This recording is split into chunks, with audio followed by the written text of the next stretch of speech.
যা গরম পড়েছে, চলুন একটু কুলফি বানানো যাক। আর বাজারে এখন খুব ভালো আম পাওয়া যাচ্ছে, তো ভাবলাম যে একটু ম্যাঙ্গো কুলফি বানাই।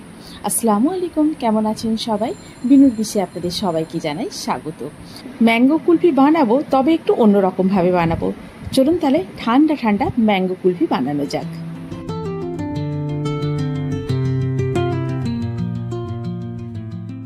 প্রথমেই আমগুলোকে খোসা ছাড়িয়ে নিয়ে পেস্ট বানিয়ে নেব। এই যে আমের পেস্টটা আমাদের রেডি হয়ে গেছে। এবারে যে দুধ দিয়ে আমি কুলফি বানাবো সেটা আমি আগে থেকেই ফুটিয়ে রেখে দিয়েছিলাম। ফুটিয়ে রাখার পরে ঠান্ডা হয়ে যাওয়ার পরে দেখুন ওপরে কতটা সর বসেছে। সেই সরটাকে আমি তুলে আমের পেস্টের মধ্যে দিয়ে দেব। আমি এখন গ্রামের বাড়িতে আছি, গ্রামের এখানে খুব ভালো ঘরোয়া দুধ পাওয়া যায়, তো সেই দুধই আমি নিই এখানে। তো সেই দুধেরই কুলফি বানাচ্ছি।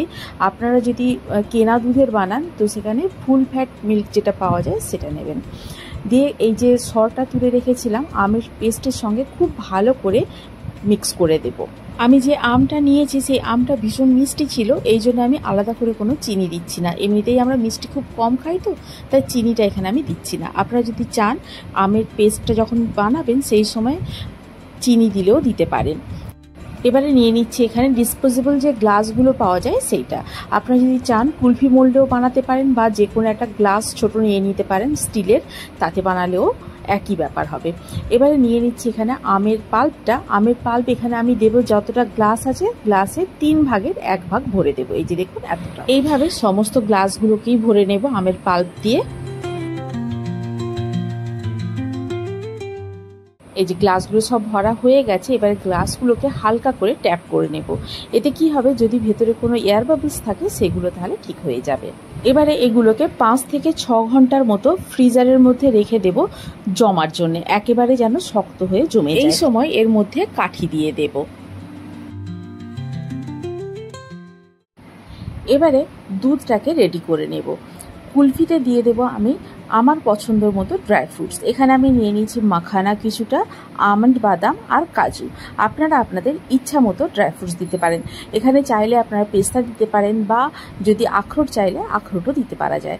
দিয়ে এগুলো সবগুলোকে আমি খুব ভালো করে পেস্ট বানিয়ে নেব। এই যে পেস্টটা আমাদের রেডি হয়ে গেছে। এবার এই পেস্টটাকে আমি দুধের মধ্যে মিক্স করে দেব।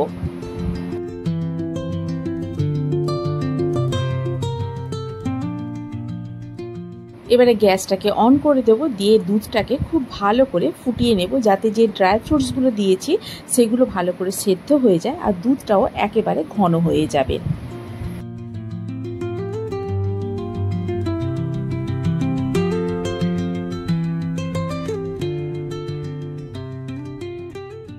এই যে দেখুন দুধটা কতটা ঘন হয়ে গেছে আগের থেকে।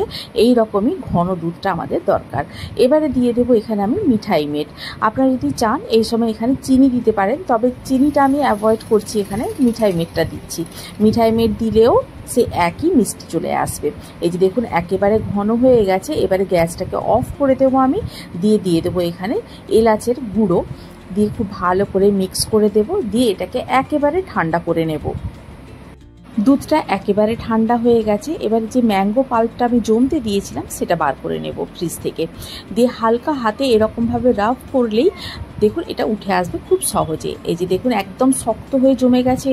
এটাকে বার করে নেব। নিয়ে ফাঁকা গ্লাসে দুধের যে মিক্সচারটা তৈরি করে রেখেছিলাম সেটা দিয়ে দেব। মিক্সচারটা দিয়ে গ্লাসটা অর্ধেকটা ভরবো, পুরোপুরি কিন্তু গ্লাসটা ভরবো না। গ্লাসটা অর্ধেক ভরা হয়ে গেলে আমের যে পাল্পটা জমিয়ে রেখেছিলাম আমি, সেটাকে আস্তে করে এই দুধের মিক্সচারের মধ্যে ডুবিয়ে দেবো। তাহলে কি হবে, পুরো আমের মিক্সচারটাকে দুধটা কভার করে নেবে, আমের মিক্সচারটা মাঝখানে চলে যাবে। এবার এটাকে ফ্রিজের মধ্যে রেখে দেবো। সব গ্লাসগুলোকেই এইভাবে ভরে নেব। একটা একটা করে গ্লাস ভরবো আর একটা একটা করে ফ্রিজের মধ্যে দেবো। তা না হলে কি হবে, আমের যে পাল্পটা আছে সেটা কিন্তু গলতে শুরু করে দেবে, পুরো দুধের সঙ্গে মিশে যাবে জিনিসটা। যেটা আমি আলাদা আলাদা করতে চাইছি সেটা কিন্তু হবে না। এই যে দেখুন ফ্রিজের মধ্যে রেখে দিয়েছি আমি এটাকে ঠান্ডা হওয়ার জন্য। 2 ঘন্টা পর বার করে নিয়ে এরকমভাবে অ্যালুমিনিয়াম ফয়েল দিয়ে দেব।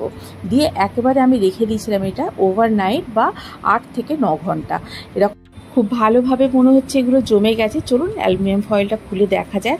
হাতে এরকমভাবে রাফ করে নিলেই খুব সহজে কুলপিটা বেরিয়ে আসবে, আর তা না হলে হালকা জলে ডুবিয়ে নিলেও খুব সহজে বেরিয়ে আসবে।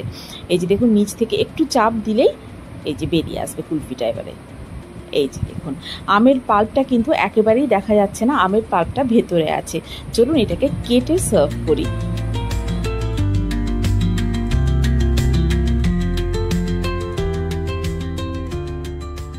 কুলফিগুলো ভীষণ নরম হয়েছে, তাই ছুরি দিয়ে খুব সহজেই এগুলো কাটা হয়ে যাচ্ছে। দেখুন ভেতরটা কতটা সুন্দর লাগছে দেখতে। ম্যাঙ্গো কুলফি কিন্তু আমাদের একদম রেডি। খেতে কেমন হয়েছিল সেটা আপনারা যদি বাড়িতে বানান তখনই বুঝতে পারবেন যে খেতে কেমন হয়েছিল। আমি আর নিজের মুখে বলছি না, আপনারা তাহলে ট্রাই করুন, করে জানান আমাকে কেমন লাগলো।